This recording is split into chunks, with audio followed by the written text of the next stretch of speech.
Breast milk science. It's a thing, and it's our thing. We're ByHeart. We're an infant formula company on a mission to get a lot closer to the most super food on the planet, breast milk. Our patented protein blend has more of the important and most abundant proteins found in breast milk.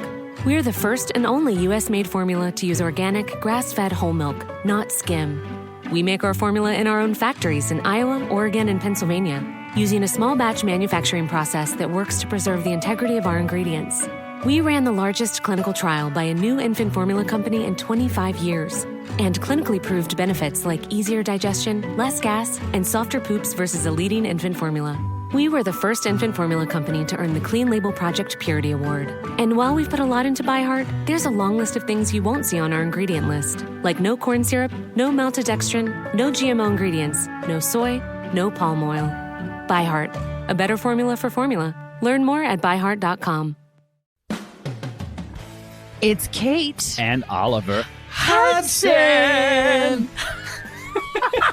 Host of the new podcast, Sibling Revelry. That's right. We started this show because, you know what? No one talks about siblings and that dynamic. The siblings, they know each other better than anybody. Yes. You know. Listen to Sibling Revelry on the iHeartRadio app, Apple Podcasts, or wherever you listen to podcasts. Episode 256, Using Gratitude Journaling to Help You Spend Less. Welcome to the Frugal Friends Podcast, where you'll learn to save money, embrace simplicity, and live a richer life. Here are your hosts, Jen and Jill.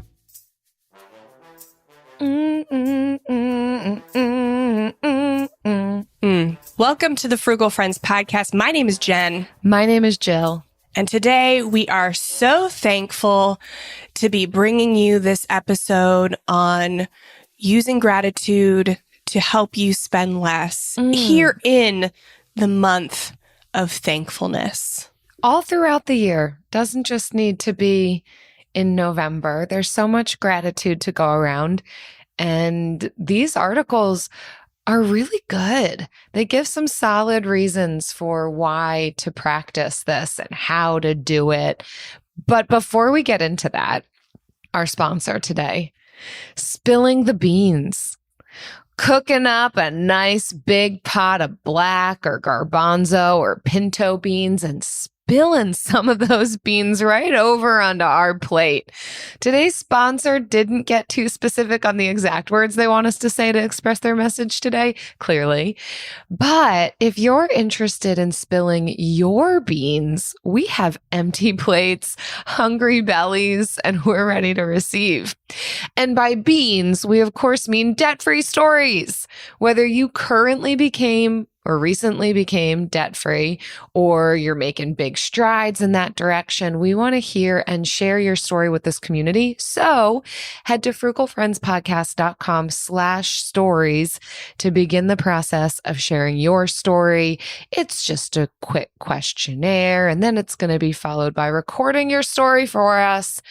We cannot wait to hear it. Spill your beans. Yes, beans, stories. Beans, I mean, share your bean stories with us. If they've helped you pay off debt, we want to hear them. And even if they haven't, we really, really want to hear them and share them. I mostly just want the juicy details. Jill wants the juicy details. Bean spillage. I want the inspiration. Mm-hmm. All right. So whether you are paying off debt or not, we all are here to get a better grasp on our spending, to feel more confident about our spending. And that can be made simpler with not these sexy rebate apps and budgeting tips and all of that, but some of these peripheral tips, some of these peripheral strategies. And we think gratitude journaling is one of those. So if you're kind of looking on the fringes with us, a few other episodes to queue up after this episode 220, How to Buy Happiness. I had a friend listen to the show. He's listened to one episode, and it was that episode. And ever since, he's like, I think I'm going to get myself a house cleaner to buy happiness. And I was like, I don't know if you got the point, but thank you. That wasn't the whole point. That wasn't the whole point of the episode. So if that's what you take away from that episode, I'm so sorry. Or episode 99, which may be a little bit better, is contentment, gratitude, and flexible minimalism within frugality. So that we covered a swath of topics in that one. So episode 220, episode 99, really good ones to queue up after this. But in this episode, we're going to talk specifically about gratitude journaling, because I think more so than like mantras or affirmations or things that you just repeat, there is something powerful in writing things down. And I know you see this and agree with this, Jill. Yes, gratitude is certainly something that we talk about a lot in the mental health space, something that I recommend to clients all of the time. And yet it's still a good reminder for me that I need to be practicing this in my own life. I think this kind of annual time that we are approaching right now in November, where people's sights are on gratitude again, is a helpful reminder that this is still something good to be implementing, something that we need to have our sights on. As much as we can know it in our minds, the actual putting it into practice is another thing. And I think it's because part of it sounds so simple, like there can't be that much to gratitude. But then when you actually engage in practicing this on a daily, weekly, monthly basis, we actually do see the benefits of it. And so I appreciate the reminders. I appreciate the tangible tips that can be associated with this. Of course, it's not magic, but it is one of those things we can add to our routine that really makes a difference for our mental health, relationships, financial health. The impact is widespread when we are able to engage in gratitude. And like you said, Jen, different from just affirmations that aren't connected to anything. There's not a whole, the research that's been done on affirmations, there's not much to point to super long-term deep benefits, because, and the reason is that it's not connected to anything. Just saying like, you're great. You're super cool. I know that those aren't necessarily like the affirmations everyone is saying, but well, thank you, as Jill. an example, wow, it's not tethered to anything. But when we're able to tether some of these reminders to very real things in our lives, that's what's going to stick. I know we'll talk more about this, but yes, gratitude, writing it down, reminding ourselves, engaging in this habit, we will see long-term benefits. Yeah. So our first article is going to go into some of the science behind why this helps with your finances. And then our second will be some tips for doing it and doing it sustainably. So the first one is from Thrive Global, and it's 6 ways practicing gratitude can transform your finances. And what did you think about these different tips? I wanted to do like one that was just like scientific studies, but I really liked this one because it explains some science behind each of these different like financial benefits. I think it's great. And at first when I read the article, I'm like, how are they going to give 6 things that practicing gratitude and how they help your finances? But then as I was reading through them, I do agree with really all of them. And of course, they're all pretty interrelated and interconnected. But I think that it's accurate, that this is what practicing gratitude can do for our money, our financial health. Yeah. So the first one on this list is that gratitude reduces impulse buying. And it cites a survey that over half of Americans have made an impulse purchase of over $100. And I would probably say purchase over 100, like probably not at once. You probably make maybe $100 in impulse purchases each month, probably, or each week if you're still starting out on this journey. But it's saying that practicing gratitude can reduce impulse spending because gratitude actually improves our emotional reasoning regarding purchases and helps us act more rationally. So it kind of aids a bit in that decision fatigue because we have decided to be grateful. It's like that, the one thing, what's the one thing I can do that makes everything else easier or unnecessary? And in this case, it's easier because we're always going to have choices and decisions to make every day. But when you choose gratitude and you decide, I'm going to be grateful for what I have, and I know what I have because I'm actually writing it down. I know all these things. It's not just like an abstract thought. Then you've already taken other decisions out that maybe will this improve my day? Will this make my hour better?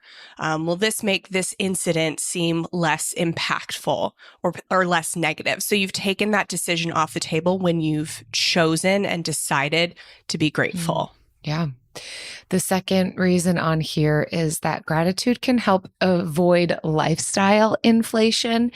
And I appreciate some of the history given to this concept. They reference that hedonic adaptation or the hedonic treadmill has been written about since at least the early 1600s. And this concept that humans tend to return to some baseline level of happiness after either a positive or negative life change or life event, which can explain why lottery winners often report just months later after winning the lottery, feeling the same level of happiness as prior to winning, which maybe not all of us have won the lottery in our lives, but I'm sure many of us can relate to this idea of lifestyle inflation or lifestyle creep, that constant desire for a bigger house, a nicer car, the newest iPhone. And this especially happens when we do experience increases in our earnings, our salaries, promotions, job changes,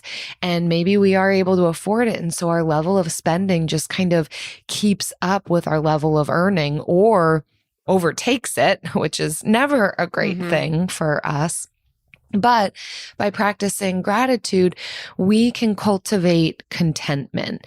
And contentment is going to ward off the feelings of needing more. Those feelings of, I need this, I need to get the next thing. Now I've got the money for it, I deserve it.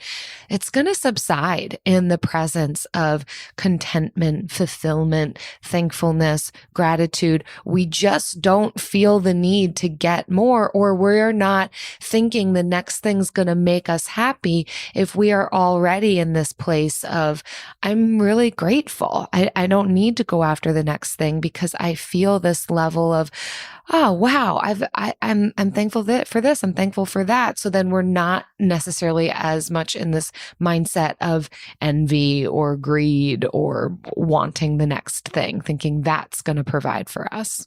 Yeah, we just recorded an interview with Stephanie from Sustainable Minimalists, and that comes out next month. But she just had this like wisdom bomb, like that, everybody knows, but like until you hear somebody else say it to you, it's like, dang. But she was saying like no thing that you can buy or that no thing that somebody can give you is going to make you happier. Like those aren't like things and things that allow you to get more things. Those do not increase your level of happiness. I can't tell you what's going to increase your level of happiness. It's very different for everyone. But when you are living on that kind of baseline, then it can really help put everything into perspective. I liked that when I was thinking of lifestyle inflation and the hedonic treadmill, because I mean, even still for me, there are some things where like, if I get this, I don't necessarily think I'm going to be happier, but like I do, it's still good to, even in gratitude and contentment, we still want to strive for betterment. Gratitude doesn't mean complacency, but it does put into perspective what the hustle is all for.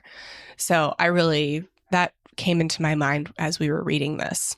The third is that gratitude promotes an abundance mindset. And I have mixed feelings about the phrase abundance mindset.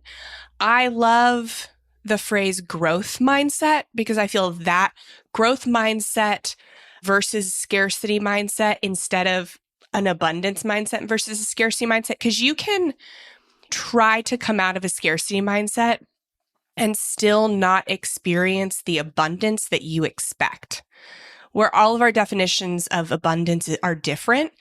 And so it can be deflating if you're like, okay, I'm rejecting scarcity mindset and I'm still not achieving abundance, even though I have this quote unquote abundance mindset. So I would like to reframe it as just growth mindset. And growth mindset it's still the alternative to scarcity, but instead of having this perceived abundance that you might have, you probably don't have a cap on your mindset about growth. So I just think it breaks down some barriers to call it growth instead of abundance.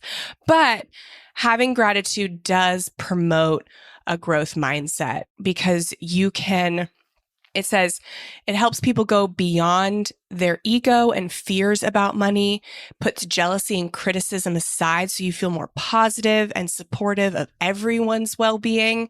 So it's not just like, I have to protect my slice of the pie and I can't help other people. I don't have enough to help other people.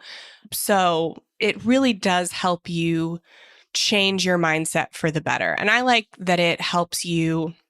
A growth mindset in particular helps you view challenges instead of viewing them as setbacks, viewing them as opportunities for growth and learning. That I think is the biggest thing about a growth mindset that differentiates it from scarcity. And that really has nothing to do with abundance, and has everything to do with just getting 1% better, 10% better, etc. Number 4 on here is that gratitude helps you think about money in the long term. And they cite that gratitude can help you to resist the need for instant gratification and rather opt for some financial patience. I think that this correlates to other aspects of our life too. Instant gratification in whatever way, and where gratitude intersects that is just a patience, a contentment, a fulfillment. I found this study that they reference really interesting. It comes from the Association for Psychological Science, and it references that participants in this study were prompted to write about an event recently in their past that made them feel grateful or happy or even neutral. And then they were presented with a choice of receiving an amount of money either now or a larger amount of money in 80 days. And the group that was asked to think about a piece of gratitude were more patient and resisted the instant gratification for the long-term gains compared to the other groups who might have thought about something neutral or weren't prompted towards gratitude at all. So interesting then if you are to think about what does that look like in our daily lives, if we are regularly engaged in practices of gratitude, how that impacts all of our even smaller money decisions on a day-to-day basis. What we do when we're feeling discontent, what we do when we're feeling envious. I mean, we can see this just in being on social media. Someone else is going on a vacation. I want to do that. I want to do that now. I'm not happy. I'm not pleased with my life. Someone bought this thing. I want that too. Versus waking up and having the first thing be gratitude for what we have. It can be tangible, but mostly it's going to be the intangible in our lives. And we're not going to be as likely to go for those instant gratification items, but rather thinking more long-term, what is my money going to get me? That's actually going to mean something to me, that I'm going to be grateful for, that I'm going to value. Just another reason to practice this thing. Mm-hmm. And then number 5, gratitude supports good health. And it says research shows that gratitude can actually improve your health and prevent you from spending more on healthcare. So this is really interesting. I hesitate from saying anything supports good health because I think that's kind of a smack in the face for maybe people with chronic illness. But I mean, definitely we can try it. Better off with it than without it. So psychologists Emmons and McCulloch did a study where they had participants write about things they were grateful for that had occurred during the week, and another group was asked to write about daily irritations. And after 10 weeks, the psychologists found that the group that practiced gratitude not only reported feeling happier and more optimistic, but also exercised more and had fewer visits to physicians. So that was a 10-week study. I don't think it's all encompassing, but all of these things are interconnected. So like when we feel good about ourselves, we want that to permeate into other areas. So I can see how people who felt happier and more optimistic exercised more. And that in turn definitely leads to better health. So versus maybe gratitude supporting good health, I guess supports is a good word, but it can help aid other efforts to pursue good health. Well, and I would say good health isn't, from my perspective, isn't just physical health. It includes mental health and relational health and financial health. Like there's a variety of ways of describing health. And so I would affirm that gratitude is just overall better for our overall well-being. I think, I can think about times when I'm with a group of friends and how much better I feel after an interaction where we've shared good things. Not to say I don't want to hear about people's difficult things that are happening in their lives. It's very important to be a support to one another. But I know that we all can get into spaces of just, oh, here's the awful thing that happened to me this week, and here's this. And it's really more so just complaining rather than actually looking for supports in it. And it's just easier to talk about those things sometimes. But the times when we're in groups of people or just with a friend and we're able to share some of the things that we're grateful for, even in the midst of difficulties, man, that it really is life-giving. It's a boost. It's wellness for me in a lot of ways. So I think it just depends on the way that we're looking at it. Too. But yes, Jen, I also affirm this isn't like the cure for someone struggling with a chronic physical health concern. It's not just be grateful. Gosh, that is a slap in the face. And finally, on this list, I really love this one as well, and I would affirm it, that gratitude helps develop resilience. I often describe resilience as a muscle that can be built, and resilience is this concept of an ability to move through difficult circumstances well, to be able to come out the other side of them. I don't love the term bounce back, because I think when we're talking about resilience, we're talking about going through something that is overwhelming or maybe even beyond one's capacity to cope. And there isn't a going back. There's a moving through. There's a change that can happen. And there's the what's going on the other side. Are we choosing strength and growth and empowerment and gratitude?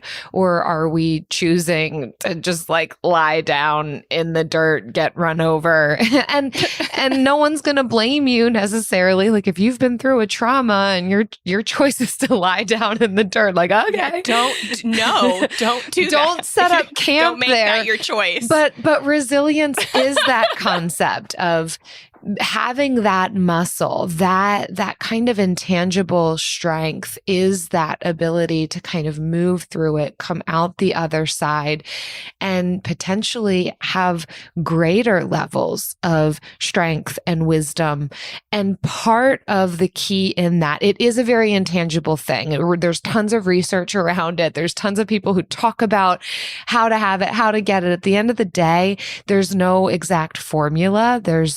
And really, you've got to go through something difficult in order to practice and build and stretch this muscle. You can't just like be on a great sunny, sunshiny day and get resilient. Resilience does demand difficulty, but it can be built through this practice. One of the keys in it is gratitude, the ability to look at some of the kindnesses, the pieces that you are grateful for in the midst of it is going to be a vital component to coming out the other side stronger, more empowered. Yes. Absolutely. AI might be the most important new computer technology ever. It's storming every industry, and literally billions of dollars are being invested. So, buckle up. The problem is that AI needs a lot of speed and processing power.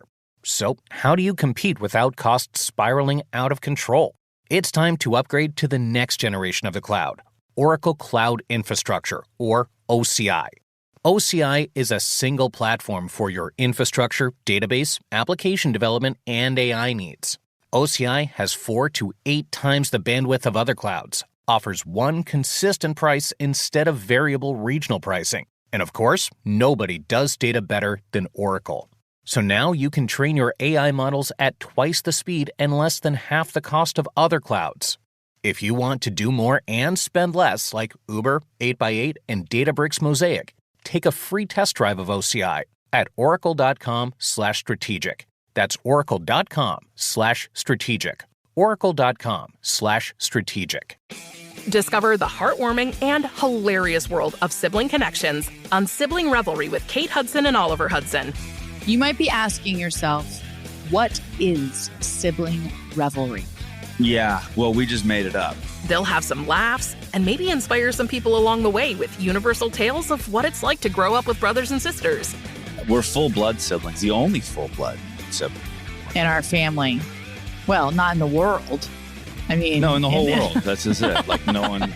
Dive into family tales and explore the human mind with guests like Joel and Benji Madden. And it's fun because we've decided to open it up, to really like all kinds of different siblings. And it's going to be an awesome season. It's more than a podcast. It's a celebration of the ties that bind us. Listen to Sibling Revelry with Kate Hudson and Oliver Hudson on the iHeartRadio app, Apple Podcasts, or wherever you get your podcasts. So now that you know why gratitude journaling is great for all the areas of your finances, you didn't even think about it. It's not the answer you wanted. It's the answer you need.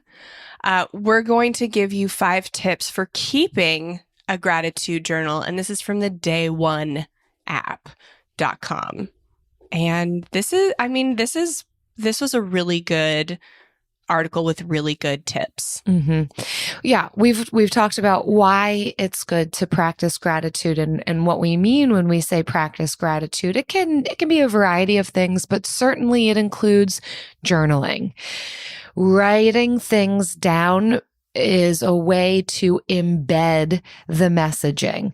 When we are able to pair thoughts with actions, our ideas, the things that go through our mind with that action of writing, which is physical, it's also visual because we're reading it, it's going to embed that message deeper. So if we want this to become a regular part of our lifestyles, habit formation, then there does need to be action coinciding it. So here you go, journaling.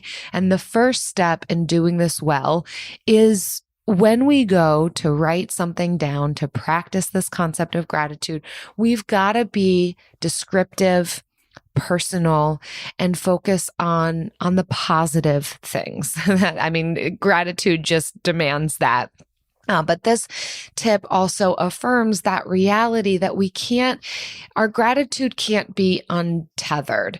And it is difficult to have gratitude untethered, but we want to be descriptive, almost like we're becoming writers and authors who are describing in depth the way that the landscape looks. And so the landscape of our lives, the way that we're going to not get bored with gratitude journaling or feeling like we're writing the same thing every single day is when we're able to be more descriptive, more in depth, taking a deeper dive into the details of what's going on for me though this week or today or in this moment that I'm grateful for, that is impacting me as an individual, that's positive. And so it's this shift from what's negative, what's awful, where's the failed relationships, where's the money problems, where's the this or the that, even in the midst of that. And it's not to discount those things. It's not to just be wide-eyed, bushy-tailed, rose-colored glasses. We recognize those things things are still happening,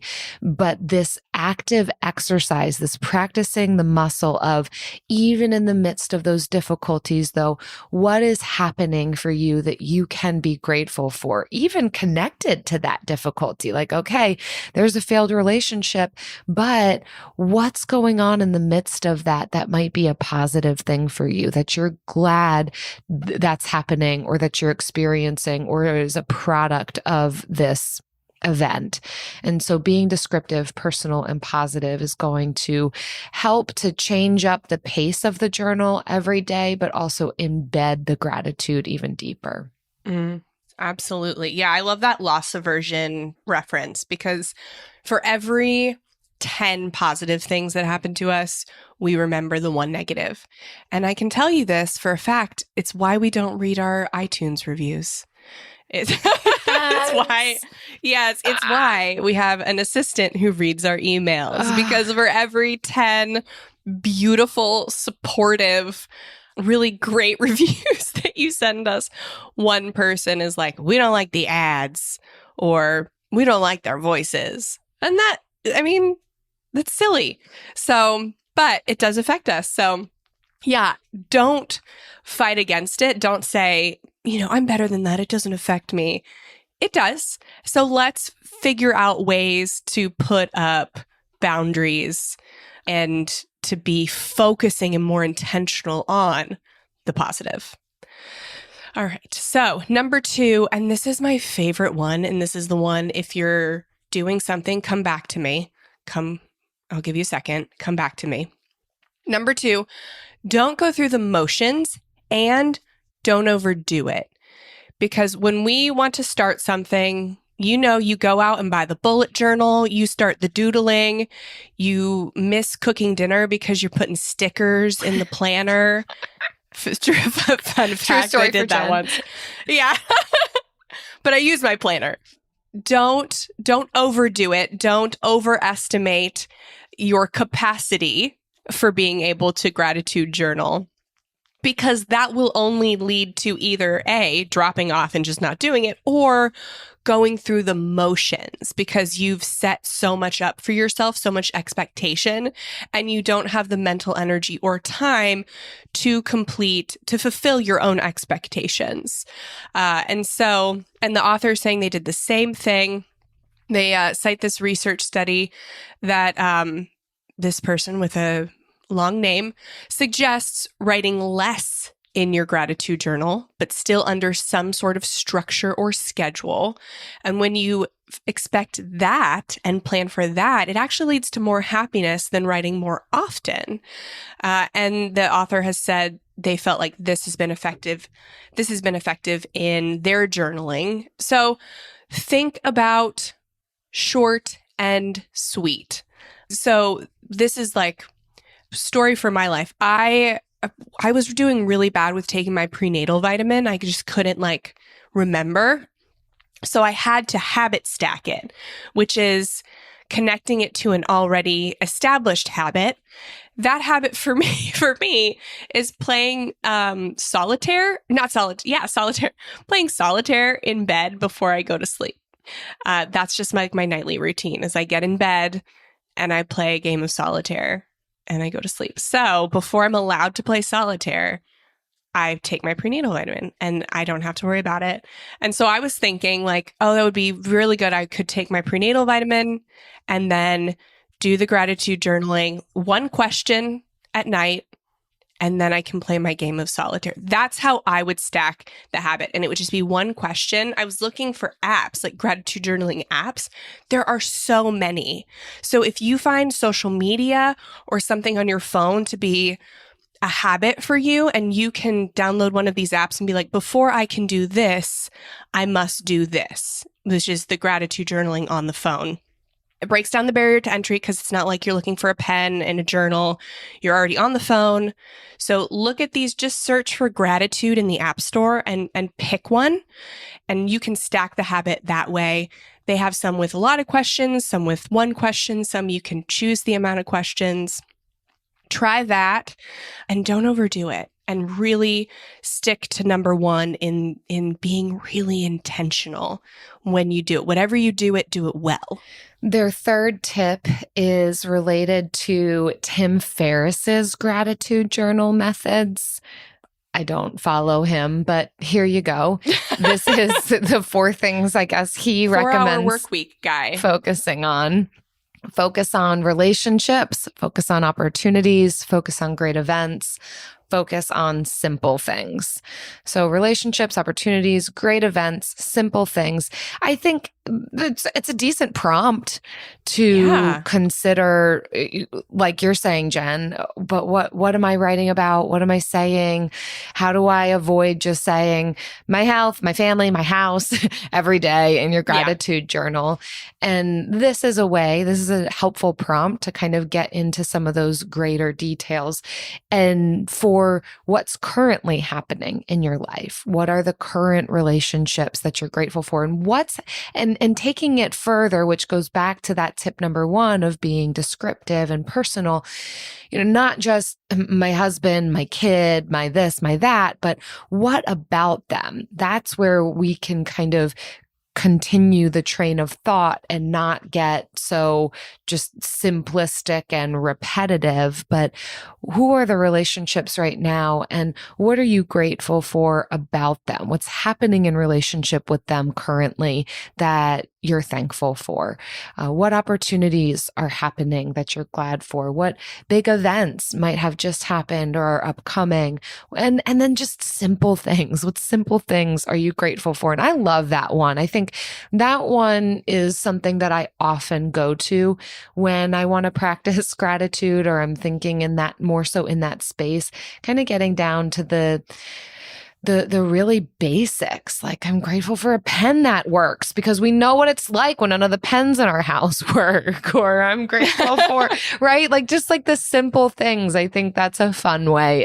And it's also fun to kind of think about what are the mundane, simple things that just really make life more pleasant. Yeah. Well, that leads into number 4, which I never thought about, but I really do love, is use surprises as gratitude journal triggers. So whenever something important, surprising, or memorable works its way into your life, you can use the event as a trigger to jump into your gratitude journal. That way you remember these things that these good things that just happen to you, and be thankful for them, because if you don't write them down, you will absolutely forget them. And I think once we realize that the world is not against us, that a lot of good things are happening to us every day, I think that can really change how we interact with people and the world. And I love the idea of this. Well, I do love that one. I think it's a great tip because we can often forget, just like you were referencing earlier, of the one negative thing can overshadow 5 positive things. But if we embed the positive to deeper levels, like writing it, like thinking about it, like putting action to it, then it's going to help our brains to focus on that more rather than the one negative thing. Mm-hmm. And lastly, another tip on here, number 5, is that we could consider gratitude in the morning and reflection in the evening. So this is just another way to approach the day, another way to kind of implement this concept within a routine, within habit formation, that you could put your gratitude journaling in the morning, kind of alongside a cup of coffee or brushing your teeth, you name it. Think habit stacking. And consider some sort of journal prompt for the morning that is gratitude. And then the evening could be a really great time for some of that reflection. We're wrapping up the day. We're thinking about what just happened. We're preparing for rest. And gratitude can be a part of that too, but reflecting back on what just happened in the day, what went well, what didn't go well, how can I implement a growth mindset in those areas. So that's another really great way that we could frame just day to day. Yeah. I would say if you don't think you can do morning and evening, definitely prioritize evening because there's more downtime in the evening. I know a lot of people are just rushing after hitting snooze 3 times, just rushing to get out the door in the morning. So yes, you can set your alarm 5 minutes earlier and accomplish this. It's not going to take a long time, but start small. Again, start small, start sustainably, and build. Do you know what I'm rushing towards? There is the sense of urgency on this one. And I want to run. I want to run towards it and just bury my face in it. Yeah, this is a habit I've implemented day, night, afternoon. It's so sustainable. It's so healthy. It's the Bill of the Week.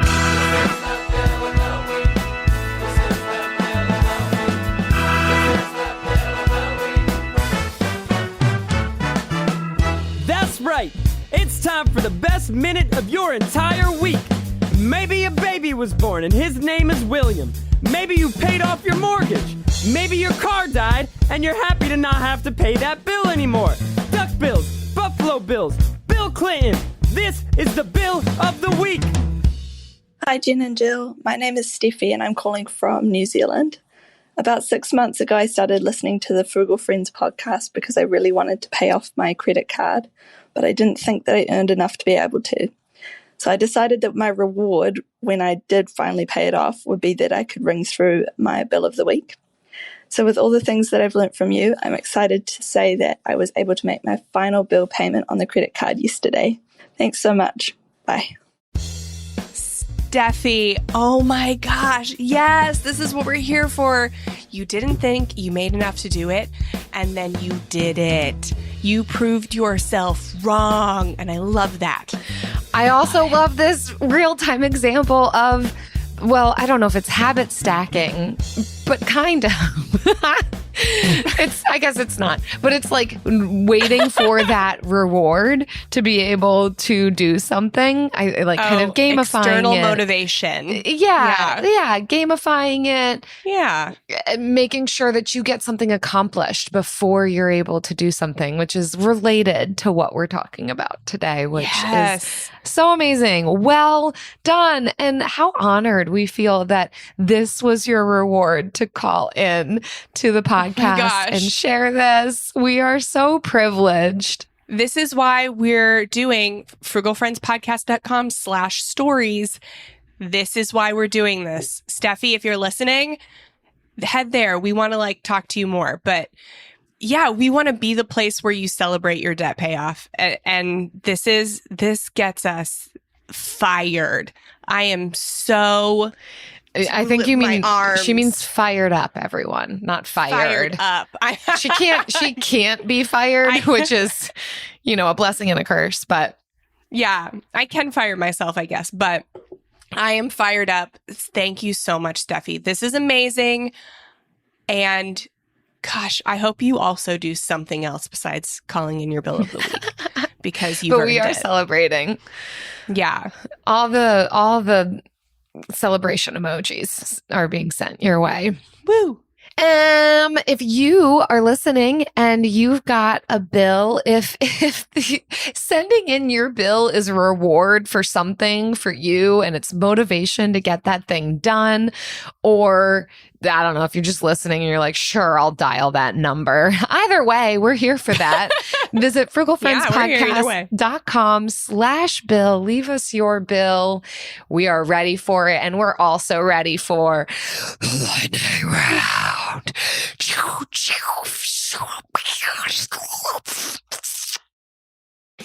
Discover the heartwarming and hilarious world of sibling connections on Sibling Revelry with Kate Hudson and Oliver Hudson. You might be asking yourself, what is sibling revelry? Yeah, well, we just made it up. They'll have some laughs and maybe inspire some people along the way with universal tales of what it's like to grow up with brothers and sisters. We're full-blood siblings, the only full-blood sibling. In our family. Well, not in the world. I mean... No, in the whole world. That's just it. No one... Dive into family tales and explore the human mind with guests like Joel and Benji Madden. And it's fun because we've decided to open it up, to really all kinds of different siblings. And it's going to be an awesome season. It's more than a podcast. It's a celebration of the ties that bind us. Listen to Sibling Revelry with Kate Hudson and Oliver Hudson on the iHeartRadio app, Apple Podcasts, or wherever you get your podcasts. From the studio who brought you the #1 podcast, The Piketon Massacre, this is Murder 101.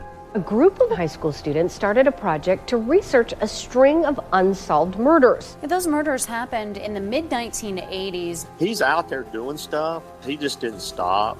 Everything that the students predicted through their profile turned out to be accurate. Redhead killer profile.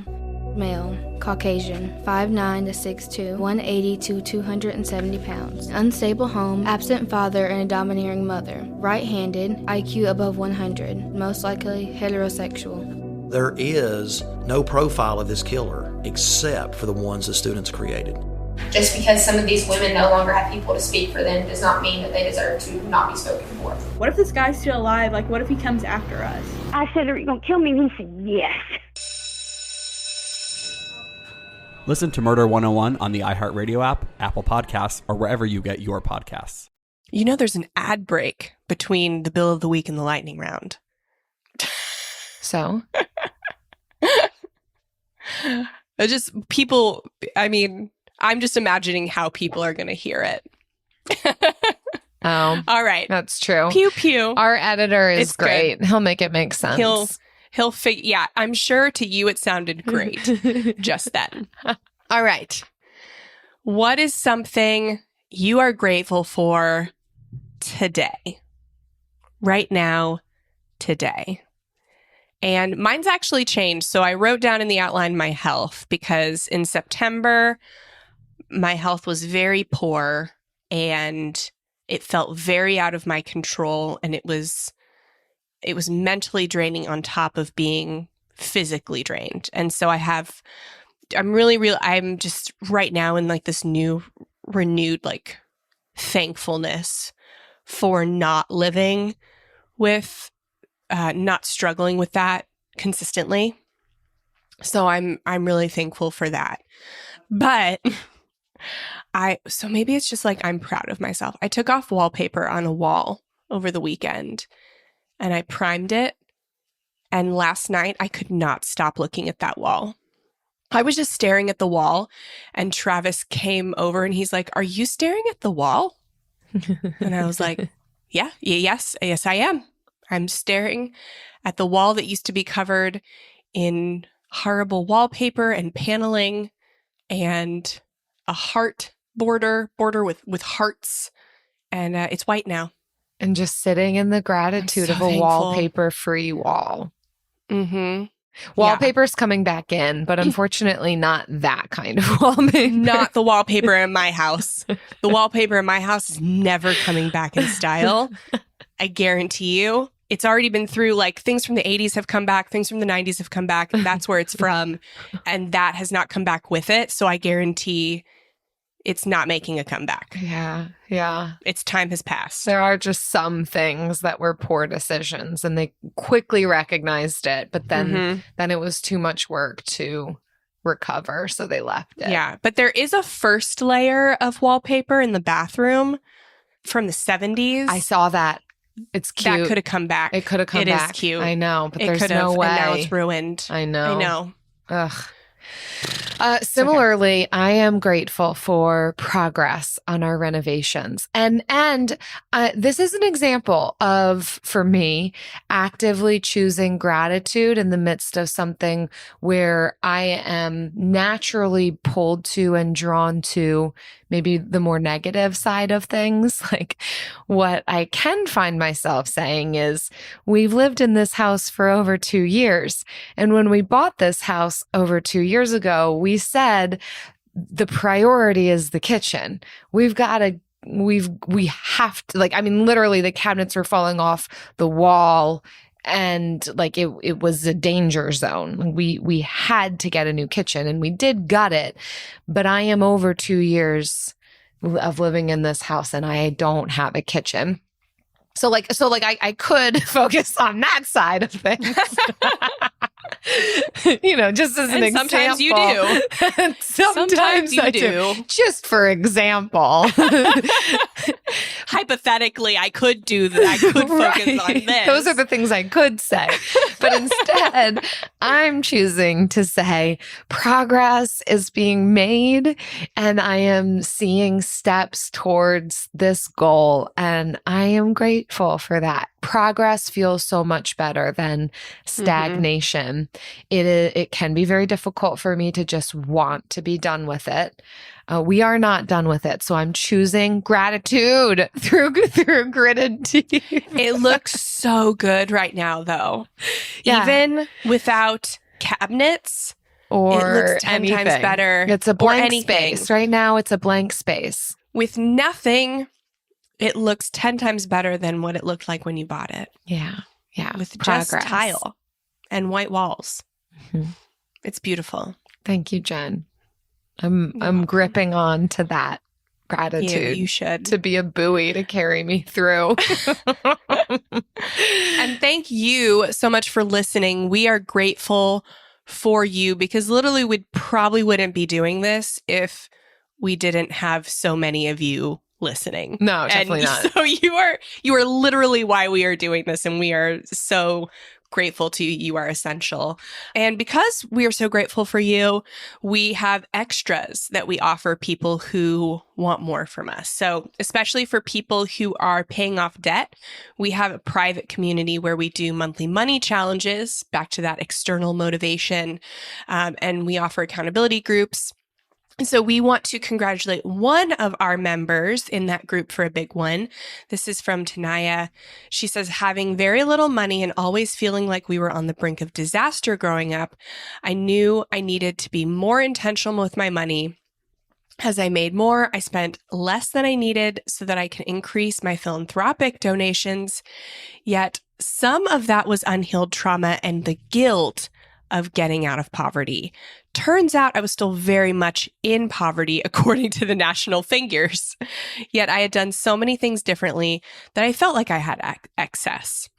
So I gave more than I should have. It was a toxic way of looking at money. And I've since learned that spending money based on my values doesn't have to be emotionally triggering. So I saved up for a computer that would allow me to write while I'm on the road.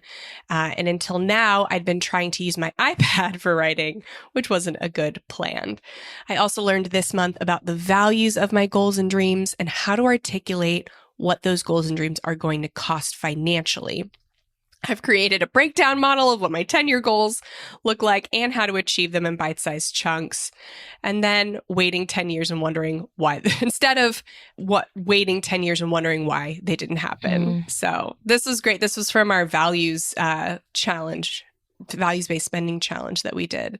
Well done. And I think it gives an example of how even connecting back to our experiences with money and our views of money can really make big shifts in the way that we approach it, the way that we utilize it as a tool and as a resource. And yes, it's good to understand our values, and it's excellent to be able to understand the full picture and the ways that money decisions that were modeled to us continue to impact us into adulthood, and the ways in which we can shift some of that. And this is a fantastic example of a win in that regard. Well done.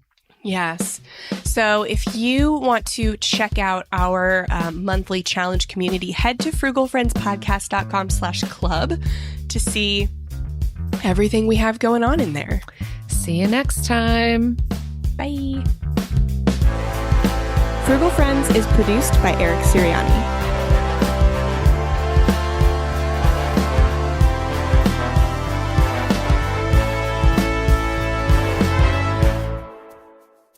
Jill, I am drinking from your favorite establishment today. Oh, Jen.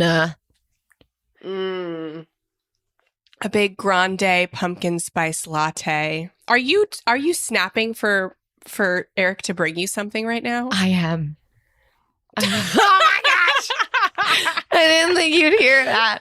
No, of course I heard it. You snapped right in front of the mic. Eric came into the room because I think he heard that we wrapped up the episode, even though, we always do a little bit of like an additional little peep. That's why I have to lock my door when I'm recording. I know. So he brought me in an egg burrito and also from Linda. And then, but my coffee was empty. So as he was walking out the door, I snapped, "Did you bring me more coffee?" And he did. He just did.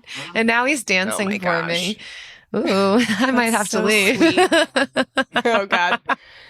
Well, that ruined everything that I was going to say. I'm so sorry. Post-episode monologue. I'm so sorry. It was better, though. The best things are unplanned. Yeah. You know what? My gratitude for making coffee at home, it diminishes my need to purchase it out elsewhere, but I never have the need to purchase it from Starbucks. Ever. Yeah. Like ever. I personally had stars that were expiring, and I was like 9 stars away from getting a free drink. What's a star? A star is like a reward point. Oh, Starbucks and if you don't way. They rename sizes. They rename the point system. Okay. That's what you should. That's good branding. I'm caught up. It's not as good as IHOPs, which is pan coins, but I digress. But I was 9 points away from a free drink. And if you don't use your stars in 6 months, they expire.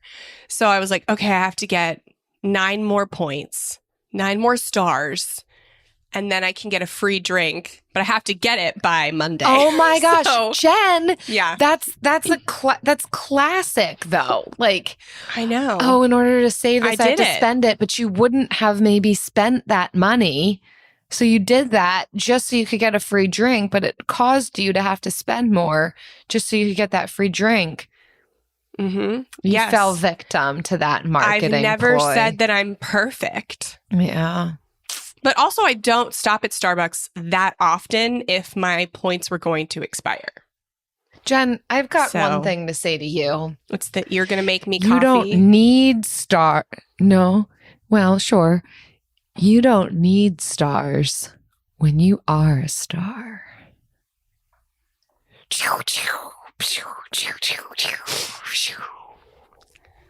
Affirmations. Baby girl, you a shooting star.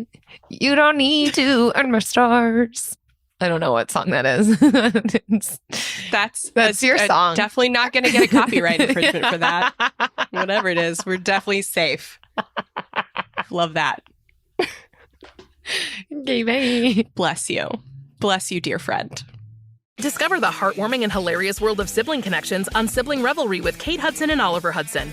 Dive into family tales, explore the human mind, and laugh with guests like Joel and Benji Madden. It's more than a podcast, it's a celebration of the ties that bind us. And it's fun because we've decided to open it up to really like all kinds of different siblings. And it's going to be an awesome season. Listen to Sibling Revelry with Kate Hudson and Oliver Hudson on the iHeartRadio app, Apple Podcasts, or wherever you get your podcasts. Hi, I'm Frances Fry. And I'm Ann Morris. And we are the hosts of a new TED podcast called Fixable. We've helped leaders at some of the world's most competitive companies solve all kinds of problems. On our show, we'll pull back the curtain and give you the type of honest, unfiltered advice we usually reserve for top executives. Give us a call and we'll help you solve the problems you're stuck on. Listen to Fixable on the iHeartRadio app, on Apple Podcasts, or wherever you get your podcasts.